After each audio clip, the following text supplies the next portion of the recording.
안녕하세요 여러분, 이인철 변호사입니다. 자, 오늘도 최재 변호사님 함께합니다. 최 변호사님은 자녀 키우시잖아요. 네. 자녀가 이제 몇 살인가요? 지금 6살입니다. 아, 6살 한참 네. 어려울 때 아니에요? 그쵸. 많은 어려움이 있습니다. 여러분 이제 뭐 이제 미국 영화 보면은 이제 이혼하면은 서로 이제 자녀를 안 키우겠다고 하는 부모가 많은 것 같아요. 네, 그죠? 그쵸.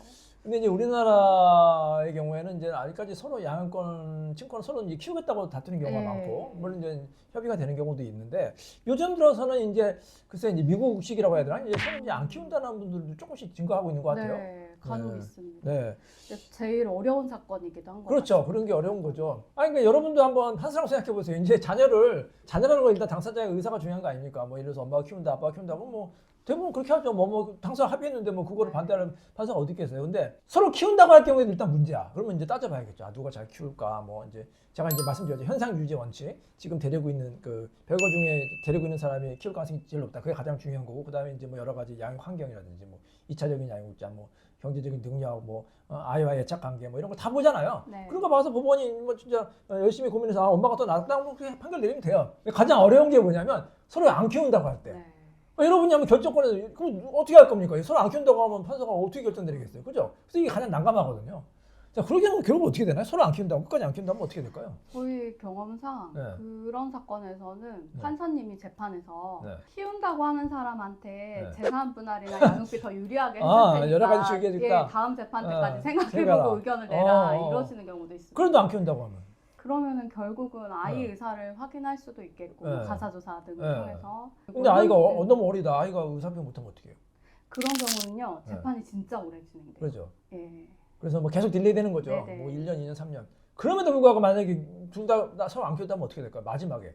그럼 여러분 최악의 경우에 아이가 시설에 갈 수도 있어요. 네. 최악의 경우에. 그거 아시죠? 고아원에. 어떻게 할까? 서로 안 키운다고 하면 죽어도 난 못 키우겠다. 그러면 진짜 최악의 경우에 시설에 갈 수도 있고 이런 불행한 일이 있으면 안 되잖아요. 엄마 아빠가 있는데 시설에 가면 안 되잖아요. 그래서 법원에서 제일 난감해서 계속 판결을 계속해서 지연하는 거예요. 결정될 때까지. 네네. 저희도 굉장히 안타깝거든요. 서로 안 키운다고 하면 일단 저는 설득드리죠. 아이를 그래도 키워야 될 거 아닙니까? 뭐 이거 근데 이게 정말 키우기 어렵죠. 뭐 제가 이제 이론적으로 말씀드리자면 진짜 아이 키우는 거 어려워. 특히 이제 예를 들어서 경제력이 없는 여성 같은 경우에는 이거 어떻게 하겠습니까? 그렇죠. 아빠가 예를 들어서 양육비도 안 준다. 그럼 사실 키우기 어려운 거는 알아요. 현실이에요. 하지만 그렇더라도 상대방이 안 키운다고 하면 키워야 된다. 근데 뭐 다행히 또 상대방이 키운다고 하면 그 상대방한테 오히려 고마워야 되는 거 아닌가요? 그러니 고마워야 돼. 그래서 그쵸, 제가 지난 시간에 말씀드렸잖아. 그래도 좋은 사람 만나야지. 헤어질 때 혹시 내가 정말 아이 못 키운 상황이면 상대방이 키워준다니까. 근데 나쁜 아빠, 나쁜 엄마면 어떻게 되겠어? 도망가면 어떻게 내가 그냥 꼼짝없이 키워야 되잖아요. 참 어려운 사건입니다, 여러분. 자, 이 사건도 약간 그런 어려운 사건이었죠? 네. 네. 약간 두 분 다 명시적으로 네. 이제 친권 양육권에 대해서 이제 본인의 진심을 말씀하시지는 않으셨는데 네. 약간 두 분 다 네. 아이 키우기를 좀 어려워하셨던 아. 사건이었어요. 또 아이가 또 어려운 아이가 있어. 사춘기가 돼서 뭐 네. 너무 반항하고 심지어 저희 그 예전에 기억나세요? 상담할 때는 아들인데 엄마를 막 때리는 사건도 네, 있었잖아요. 이 맞아요. 사건은 아니에요. 이 사건이 아닌데 어떤 사건에서는 깜짝 놀랐죠. 네. 그냥 아이가 갑자기 엄마를 막 때린대. 그리고 얼마 전에 그 상담한 경우는 갑자기 엄마 목을 졸랐다는 경우도 있고 너무 진짜 요즘 아이들 왜 그런 것 같아요? 왜 그럴까 왜? 아니 어떻게 자기를 낳아주고 키워준 엄마를 어떻게 때리고 목을 조를 생각을 했을까? 너무 기가 막히더라고. 그러면 아무리 사람인 이상 자기 아들이 막 목을 조르고 때리면 무섭지 않겠습니까? 그러면 뭐 아무리 엄마라도 키우기 어려울 것 같아요. 그리고 엄마 입장에서 어쨌든 아들이 그러면 또 음. 아들이 커갈수록 체력이 엄마보다 더 그러니까 좋아지니까. 요즘에는 등치가 얼마나 커. 네. 무섭죠. 그래서 차라리 그럴 경우는 아빠가 키우는 게 그나마 낫지 않겠습니까? 네, 네. 그런 아들은 정말로 그렇죠. 등치가 산만하고 막 엄마를 막 때리고 폭력적이다 그러면 엄마 못 키워요. 그나마 아빠가 뭐 같은 남자로서 좀 뭐라 그럴까 좀 이렇게 다독여야 되나? 뭐 어떻게 네네. 훈육이라도 하지. 그쵸. 그래서 이 사건도 그런 것 같아요, 그죠? 아들이 굉장히 어떻게 보면 사춘기고 굉장히 반항이 커서 엄마가 진짜 부득이하게 못 키우는 상황이었죠. 네, 맞습니다. 네. 그리고 엄마가 어쨌든 좀 육아를 하시느라고 경력이 많이 단절되어 있는 네. 상태라서 경제력도 좀 네. 없으셨고 네. 그래서 근데 결국에는 아빠가 키우겠다고 네, 하셔서 했어요? 예. 아이고 다행이네. 그나마 다행이네요. 그러니까 야, 아빠가 많이 안 키운다고 했으면 어떡할 뻔했어. 이거 상대방이 그래도 고맙네요. 네, 화해 공고 결정을 해서 마무리가 됐는데 네. 근데 사실 이 사건의 비하인드는 네. 그렇게 아빠가 키우기로 결정이 됐는데 아빠가 네. 이 결정이 확정되고 나서도 아이를 안 데려가셨어요. 아, 그러니까 막상 키우겠다고 했는데 또 아빠는 자신이 없는 거야. 사춘기 아들이고 또 본인도 알 거 아닙니까? 얼마나 키우기 힘든지. 자, 그러면 일단 엄마가 데리고 있는데 그 결정은 네. 아빠한테 키우라고 결정 나는데 안 들어가면 어떻게 해야 돼요? 그래서 결국은 엄마도 사실은 아이를 사랑하지 않아서 못 키우겠다고 그렇죠. 한 건 당연히 사랑하겠죠. 아니었으니까 네, 네. 억지로 보낼 수는 없어서 계속 데리고 계시다가 네. 최근에 아빠가 데려가신다고 아유. 했어요. 그래도 어쨌든 상대방이 데려가서 다행이네요. 네. 참 이렇게 어려운 일이에요. 여러분 제가 아시겠죠? 자녀 키우는 거 정말 어려운 일이고 그래서 정말로 이렇게 그냥 쉽게 생각하면 안 된다는 문제니까요. 자, 어쨌든 우리가 원하는 결과는 나온 거네요. 이게 참 저희가 이거를 솔직히 말씀드려서 이거를 뭐 성공 사건이라고 말씀드려야 되는지 아니어야 되는지 참 애매한 사건이긴 한데 어쨌든 의뢰인이 원하는 거는 본인이 정말 아이가 키우기 힘드니까 상대방이 좀 키웠으면 좋겠다는 원했기 때문에 어쨌든 네. 의뢰인이 원하는 대로 된 거네요. 그렇죠. 그리고 네. 엄마가 어쨌든 아들을 사랑했고 자주 네. 보고 싶었기 때문에 어.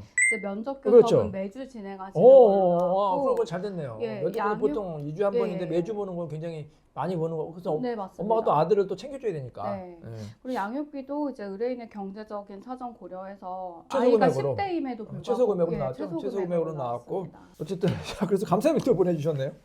네, 감사의 글을 보내주셨는데 네. 이 사건이 이제 저희가 초반에 말씀드린 것처럼 친권 양육권 이렇게 문제가 있으면 재판이 정말 오래 걸리거든요. 이분도 1심만 네. 3년 가까이 하셨어요. 아이고 1심만. 1심만 3년이면은 뭐 저희가 이제 재판 아무리 길어도 뭐 1심 뭐 1년 2년 근데 3년 정도 거의 3년 거의 채웠는데 네. 그러면 정말 고생하셨겠네요. 아이고. 그렇죠. 그래서 감사의 글에서 이제 의뢰인께서 네. 이제 3년 가까이 소송을 하고 마무리가 됐는데 네. 그 중에 있었던 많은 일들이 있을 때마다 네.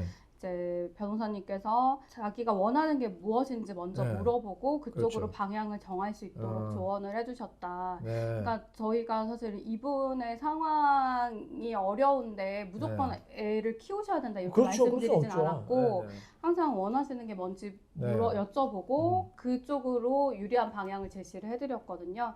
그래서 그 덕분에 소송 결과 또한 원하는 대로 나왔다라고 감사의 글 작성해 주셨습니다. 그렇구나. 자, 이게 의뢰인이 사실 또 변호사한테 또 어떻게 보면 의지하는 게 있잖아요.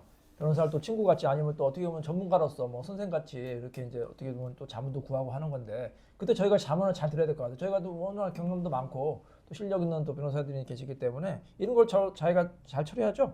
네. 네, 그래서 여러분 혹시 내가 뭐 가끔 가다가 그래 그런 분도 계세요. 야, 변호사님 저 이혼해요 말아요. 이런 분도 계세요. 그렇죠.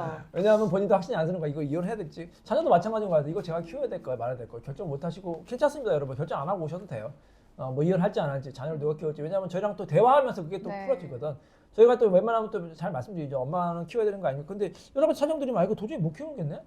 이런 경우에는 그러면 차라리 상대방한테 양보하는 게 어떻겠습니까? 뭐 이렇게 하기도 하고요. 그러니까 네네. 대화를 통해서 또 저희한테 그렇죠. 자문을 통해서 또 좋은 길로 저희가 또 말씀을 드리는 거니까 여러분 혹시 마음에 고민이 있다, 어려운 일이 있다고 하시면 저희 사무실 문을 두들겨 보시기 바랍니다. 자, 오늘 사건도 이거 잘 끝나야 된다고 말씀드려야 될지 어쨌든 의뢰인이 굉장히 힘든 시간 동안 고생을 한 것 같아요. 앞으로도 자녀들하고도 잘 지냈으면 좋겠네요. 네.